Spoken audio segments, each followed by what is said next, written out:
I never thought I'd be the villain in my own family's story, but here I am, staring at a letter demanding I pay child support for a kid who isn't mine.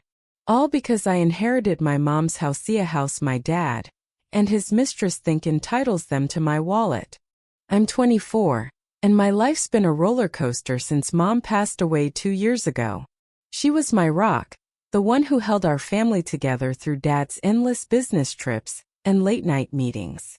Growing up, I knew something was off, but Mom always brushed it aside with a tired smile, saying, "Your father's just busy, Ethan." I believed her because I wanted to. But when I was 16, I overheard her crying on the phone to her sister, whispering about Dad's affair. She stayed for me to keep our family intact until I was old enough to handle the truth. That truth hit like a freight train when she got sick. Mom was diagnosed with cancer when I was 20, and the next 2 years were a blur of hospital visits, chemo, and watching her fade. Dad was barely around, always claiming work kept him away. I was the one holding her hand, reading her favorite books aloud and promising her I'd be okay. Before she died, she made me promise to keep the house, her childhood home, filled with memories of her parents, her laughter, her life. "It's yours, Ethan," she whispered. "It's your safety net. Don't let anyone take it." I swore I wouldn't. Her will left the house to me free and clear, along with a small savings account to help with upkeep. Dad got nothing. Mom's final jab at his betrayal. After the funeral, Dad disappeared for months. I grieved alone, fixing up the house, painting the walls Mom's favorite shade of blue, planting her beloved roses in the garden. It was my way of keeping her close. Then last summer, Dad showed up at my door with a woman I'd never met, Lila, his mistress of 5 years. She was pregnant, glowing with a smugness that made my skin crawl. Dad had the nerve to act like everything was normal, like he hadn't abandoned Mom in her final days. "Ethan, this is Lila. We're starting a family," he said, as if I'd just roll over and play happy family with them. I was civil barely. I let them in, offered water, and listened as Dad rambled about his new chapter. Lila kept eyeing the house, commenting on the cozy kitchen and how perfect it'd be for a family. I didn't trust her smile, but I didn't expect what came next. Dad cleared his throat and said, "We're moving in, Ethan. This house is too big for you alone, and Lila's due soon. We need the space." I laughed, thinking it was a joke, but his face was dead serious. When I reminded him the house was mine, per Mom's will, he got red-faced and snapped, "You're being selfish. You're young, you don't need all this. We're family." I kicked them out, told him to never come back unless he respected Mom's wishes. For a while I thought that was the end of it. I went back to my life working as a graphic designer, fixing up the house, trying to move on. Then last week I got the letter. It was from a lawyer, claiming I owed child support for Dad and Lila's newborn daughter, Ellie. The reasoning? Since I inherited significant assets, aka Mom's house, I had a moral and financial obligation to support my sibling. I read it 3 times, convinced it was a prank. My dad was trying to sue me for child support for his affair baby because I wouldn't give up my house. I called Dad, shaking with rage.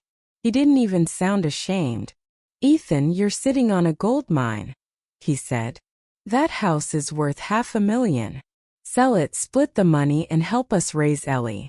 It's what your mom would have wanted." I lost it. Mom would have wanted him to be faithful, to be there when she was dying, not to shack up with some woman and demand I fund their kid. I hung up, but not before Lila chimed in, cooing, "Ellie's your sister, Ethan. Don't you want to do right by her?" That's when the twist hit. A few days later, I got a call from Aunt Claire, Mom's sister. She'd been estranged from Dad since Mom's death, but she'd heard about the letter through a mutual friend. "Ethan, there's something you need to know," she said, her voice tight. She told me Dad had been siphoning money from Mom's savings for years, funneling it to Lila. Mom found out during her illness but was too weak to fight it. Aunt Claire had proof, bank statements, emails, even a handwritten note from Mom detailing how Dad had drained their joint account to fund his second life. Claire had kept quiet to protect me, but now she was ready to help me fight. Armed with this, I met with a lawyer. She was floored by Dad's audacity, but said his case was flimsy. There's no legal precedent for forcing a sibling to pay child support based on an inheritance. Still, the emotional toll was brutal. I kept picturing Ellie, this innocent baby caught in the middle. I didn't hate her, she didn't ask to be born into this mess. But every time I thought of giving in, I saw Mom's face, heard her voice begging me to keep the house safe. The drama escalated when Lila showed up at my doorstep alone, Ellie in her arms.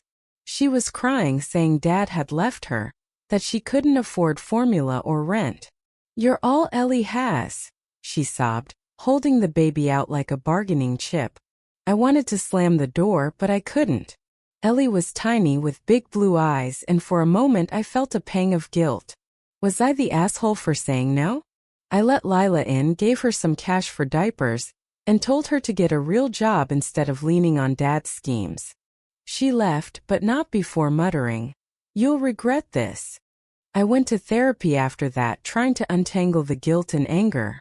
My therapist helped me see that Dad and Lila were manipulating the narrative, painting me as the greedy one to justify their entitlement. Aunt Claire became my anchor, helping me dig through Mom's old letters and photos, reminding me why the house mattered. It wasn't just brick and mortar, it was Mom's legacy, her love for me, her way of ensuring I'd always have a home. The legal battle's ongoing, but my lawyer's confident Dad's case will collapse. Still, the emotional fallout lingers. I keep wondering if I'm wrong for holding my ground. Ellie's not to blame, but neither am I. Dad's the one who broke our family, who chose Lila over Mom, who's now trying to guilt me into cleaning up his mess. I've started volunteering at a local youth center, partly to give back, partly to feel less like the villain in this story. It helps, but every night I walk through Mom's house, touching the walls she painted, smelling the roses she loved, and I know I can't let go. So Reddit IT for refusing to pay child support for my dad's affair baby. Even though I inherited the house? Am I wrong for protecting what Mom left me, even if it means Ellie's caught in the crossfire? I want to do right, but I don't know what right looks like anymore.